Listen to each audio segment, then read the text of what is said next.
fois, une femme, elle appelle son mari.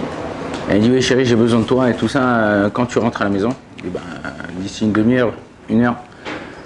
Elle lui dit, non mais j'ai vraiment besoin de toi et tout ça et tout. J'ai acheté un puzzle et je suis en train d'essayer de le faire. Et j'arrive pas. Elle dit, regarde chérie, normalement dans un puzzle, il y a toujours la boîte et sur la boîte, il y a le dessin du puzzle. Elle lui dit quoi? Elle lui dit, le mari lui pose à la femme, il dit, dis-moi qu'est-ce qu'il y a sur la boîte du puzzle. Elle dit, je sais pas, il y a un coq. Ok, il dit, bon ok, j'arrive, je vais t'aider.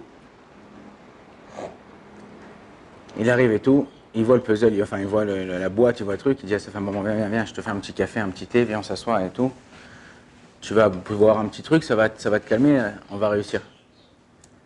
Elle avait acheté une boîte de Kellogg Cornflakes. Elle pensait que c'était les... Chacun d'entre nous, on a besoin d'aide. On a besoin de quelqu'un qui nous aide, on a besoin de quelqu'un qui est là pour pouvoir nous aider à avancer. Mais non, la personne qui est en face de nous, souvent elle peut ne pas avoir raison, elle peut se tromper. Alors il faut pas la dédaigner ou la rabaisser. Ouais, mais tu comprends pas, t'es bête, tu vois pas ce que tu fais, tu vois pas ce truc. Souvent, quand nous, on est dans cette situation, comment on aurait aimé qu'on réagisse par rapport à nous? Peu importe, marié, pas marié, enfant, pas enfant. Comment t'aurais aimé que la personne en face de toi, quand tu demandes de l'aide, même si tu te trompes, même si c'est pas, on n'a pas besoin d'aide pour ça, comment t'aurais aimé? Qu'on te rabaisse, qu'on t'aide, qu'on te sourise? Hier, je parlais avec un couple qui avait des problèmes et ils m'ont raconté une histoire qui les a vachement aidés dans leur vie et cette histoire, elle m'a fait vibrer. Ça, il y a des gens, malheureusement, ils ont des principes. Et bon, la femme, elle sait que son mari, il aime le poulet. Donc le Shabbat, tous les Shabbats, elle faisait un plat et pour son mari, elle faisait du poulet spécial pour lui et tout ça. Et un Shabbat, elle n'a pas eu le temps de faire du poulet, elle n'a pas trouvé de poulet dans un magasin.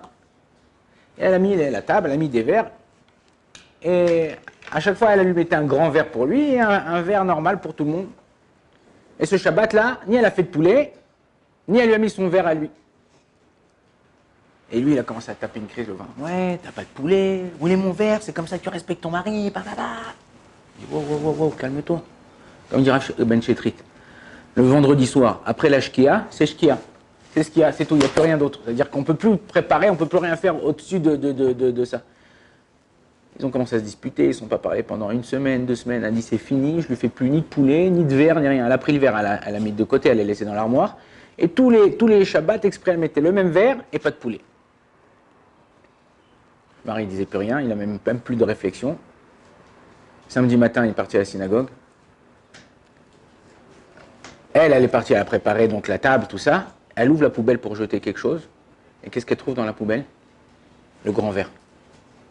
Le mari de lui-même, il a compris que ce verre-là, c'était une source à problème, puisque à chaque fois, il a pris le verre de lui-même et il l'a jeté à la poubelle. Elle m'a dit, ça m'a fait pleurer. Elle m'a dit, il n'a rien fait, il m'a rien dit. Elle m'a dit, ça m'a fait pleurer. Elle m'a dit, ça veut dire qu'en vérité, il a été prêt, il a compris, il a pris conscience que on se prenait la tête pour des bêtises, comme on dit en hébreu, pour des ch'touillottes. On se prenait la tête pour des bêtises. Et il a fait un pas, pas dire surhumain, mais il a fait quelque chose pour dire, voilà, ça c'est une source à problème. Tac, je le mets de côté. Des fois, c'est le téléphone. Tac, je le mets de côté. Des fois, ça peut être n'importe quoi dans un couple, dans une famille. Une chose qui est bête. Elle m'a dit le Shabbat d'après, je lui ai fait un Shabbat de roi. Poulet, à toutes les sauces. J'ai acheté des nouveaux verres pour tout le monde. Hein. Et il m'a regardé. Il m'a dit, wow, elle est belle la table de Shabbat. Ah, c'est bon ce que tu as fait. Et sa femme lui dit, mais dis-moi, pourquoi tu as acheté les verres? Et là, ils se sont tapés un fou rire. Il a dit, pourquoi on va se prendre la tête pour un verre? Des fois, un petit truc, ça peut te changer toute ta vie.